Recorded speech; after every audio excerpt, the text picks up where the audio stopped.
Today I'm riding the Caledonian Sleeper from London, the capital of the UK, up to Inverness in the Scottish Highlands. The journey will take 11.5 hours, spanning the entire country with some amazing views. So strap in for the most insane video I've ever made. My journey starts in London. More specifically, the Caledonian Sleeper will depart from Euston, one of the many terminals of the capital. This station sees services mainly up the West Coast Main Line to places like Birmingham, Manchester, Liverpool, Glasgow and Edinburgh, plus many more. There are several food stores around and in the station, which can be useful to get food before boarding the train. After getting some food, I made my way down to platform 1, where halfway along is the sleeper lounge. But then I realised something very interesting. The room I had booked was called the Classic Room, which doesn't come with an ensuite. But if you were to book the Club Ensuite, not only would you get a toilet, as in the name, but it would also give you access to all the Caledonian Sleeper lounges at stations and priority access to the club car, which is basically a dining car. So considering I'd booked the Classic Room, I didn't get access to any of these things. Though the staff of the Euston Sleeper Lounge entrance let me in anyway. But I can't just point my camera everywhere here, as it would be extremely awkward and I get insane amounts of side-eye. So it's time to go undercover. As you can see here, it's pretty much a restaurant / sit and wait for your train area. There are also toilets, showers, and a selection of food on top of the main menu, which I didn't order anything from, as I'd just eaten from the eateries back at the concourse. And I'm not even joking, the 5 minutes that I wasn't looking to see if the train had arrived, it pulled into the platform. But putting that aside, let's have a look at the train. The Caledonian Sleeper is usually 16 carriages long, much longer than most trains in Britain. This is way longer than a 10-car 80X, an 11-car Pendolino, or 12-car Javelin. The Caledonian Sleeper uses Mk5 coaches built by CAF in northern Spain. They were constructed from 2016 to 2018 specifically for overnight sleeper services. 75 were built and come equipped with 2 LED dot matrix displays per coach, with a small one only showing the coach number and a larger one for the full terminus and stop locations. The livery also looks very nice with a dark bluey turquoise colour and 3 silver lines coming from the doors. The Caledonian operates 2 types of services, the Lowlander and the Highlander. The Lowlander departs later in the evening and splits up into at Carstairs. I really hope I'm pronouncing that right, sorry Scottish people. With one going to Edinburgh and one going to Glasgow. However, the Highlander departs earlier in the evening as it has to travel a much further distance up to the Scottish Highlands. It splits into 3 at Edinburgh, with one going to Fort William, one to Aberdeen, and one to Inverness, which I'll be taking. But for now, it's time to board the train. After passing through the vestibule, we enter the narrow corridor through the carriage. It's wide enough that most people could walk through no issues, but with luggage and it might be a bit of a squeeze. And every time someone else is going the other direction, which is quite often, you or they have to retreat to the vestibule to give the other one space to pass. That's just the limitations of the British loading gauge. I entered the room using the provided keycard. We depart London Euston running on electric under the wires and with a 1-minute delay, leaving at 9:46. The train will stop at Crewe to pick up passengers only, Preston to pick up passengers only, and then up to Edinburgh Waverley, and after a few reconfigurations of the locos and carriages, the train is ready to continue. Stirling, Dunblane, Gleneagles, Perth, Dunkeld Burnham, Pitlochry,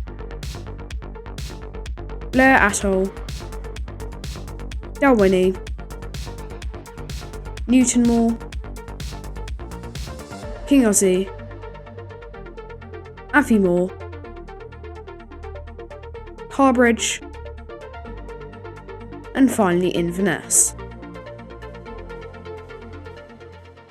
Next, let's cover the 7 ways to travel on the Caledonian Sleeper. First is the seated coach, which I didn't get to try out as I have a cabin ticket, but it comes with an adjustable headrest and footrest, power and USB outlets, a reading light, a tray table and lockable storage for personal items, and at-seat food and drink order service. Next up is the Classic Room with twin bunk beds, an interconnecting room option if you book a second room, and room service as well. There is also a sleeping pack with earplugs, an eye mask and toiletries bag, including soap and some other things. The Club Ensuite is a slight upgrade over the Classic Room, with access to all Caledonian lounges at stations that have them. The main appeal of this upgrade room is that it has a shower and toilet, but it also includes a complimentary breakfast and priority access to the club car, which, as I said previously, is basically just the dining car. The flagship option is the double ensuite. This is almost the same as the Club Ensuite, but has a double bed instead of a bunk bed. There's not much to talk about on this one, so let's move on to the last three, which are accessible options. The first one being the accessible double room, which in a nutshell is the double ensuite with two key differences. First being that there is no ensuite, and second being that there is a much larger floor space compared to the normal rooms, which is used so that wheelchairs can rotate and have enough space. However, with all accessible cabins, there is a public toilet right beside them, so the disabled passengers don't have to travel far to get to the toilet. The accessible twin room is a rehash of the accessible double room, with the only difference being, you guessed it, bunks instead of a double bed. There isn't much to say on this one, so let's move on to the final of the 7 offerings that the Caledonian Sleeper provides, which is the seat and wheelchair space. It includes a seat and a wheelchair space opposite, however I can't seem to find any images, and as I had a cabin room, I probably wouldn't have been able to go and look anyway. So before I go to bed, let's check out the club car.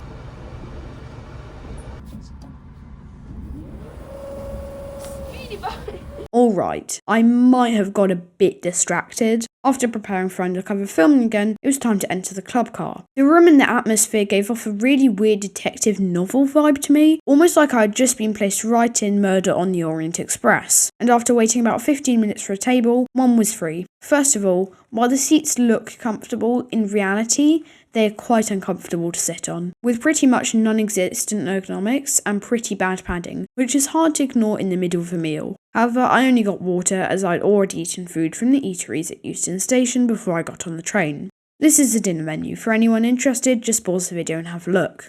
I went several cars down to get to my carriage, which is at the very front of the train. So, at around midnight, I fell asleep.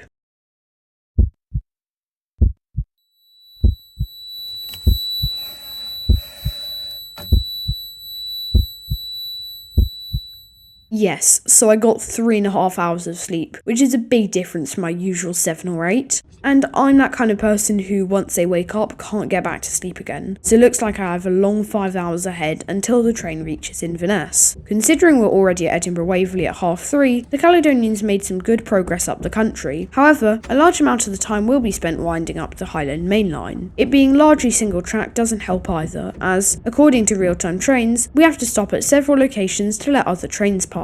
Now time for the room review. There is a number displaying each room and what type it is next to the door for easy wayfinding. I checked into my room using a keycard, which was provided by a staff member as I was walking along the platform. The door has a mirror attached to the other side, which is quite confusing considering there's already one by the sink. I didn't realise how the tap worked for a while.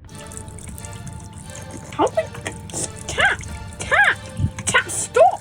What the... Tap, how do I make you stop? Tap, I don't... Stop wasting water! Oh, it goes up! It's one of those things that It's one of those things that drains out after a while. And a bin is present just under the sink. Around the beds are several holders to place different items like drinks and phones. All beds are made with Glencraft mattresses, according to the website. There is also a Do Not Disturb hanger, which is good to put up when you're sleeping. Under the bed can be found space to put suitcases, backpacks, and just general luggage. But they could be easy to forget when leaving the train, so make sure to triple check your cabin to make sure no items were left behind. There are several different panels by the beds with charging sockets that control the lights, temperature, call a member of staff to your cabin, and a few other useful things. Final things to mention are the coat hangers and the door connecting 2 rooms, which, if you book 2, they will line you up with the other one to easily switch between both. So that's the room tour complete, and that should be everything covered. The train is now approaching the Highlands, and after departing Perth, it's now running along the Highland Main Line, and as someone who is originally from London, the scenery is nothing short of breathtaking.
now, I'm running on an empty stomach as I stupidly forgot to fill out the breakfast menu. However, just after going through the pass of Drakmore, I mispronounced that so bad, didn't I? Is a sure sign we're getting close, as it's the highest point that the rail network goes in Britain. So with the journey coming to a close, the train winds up the last part to Inverness. We arrive at platform 1 at Inverness station with a 2-minute delay, not too bad at all. If I had to sum up my opinion on the Caledonian Sleeper, it would be that if you can't sleep on a seat, then book a room. And only the Highlander service is worth taking, as if you're taking the Lowlander which goes to Edinburgh and Glasgow, you can get to both cities within 5 hours from Euston in the day and usually for a decent bit cheaper. And that time will go past surprisingly fast if you load up a movie, YouTube or read a book. In total, the ticket costs £305, which consists of one adult ticket and one child ticket, which covers the ages 5 to 15. But depending on who you're travelling with, be it a friend, by yourself or another way, I'd recommend checking the website for pricing and cost info. These videos take a lot of time and money to make, so if you enjoy them, please consider liking and subscribing. And with that, this has been GlobeSync, thank you for watching, and goodbye.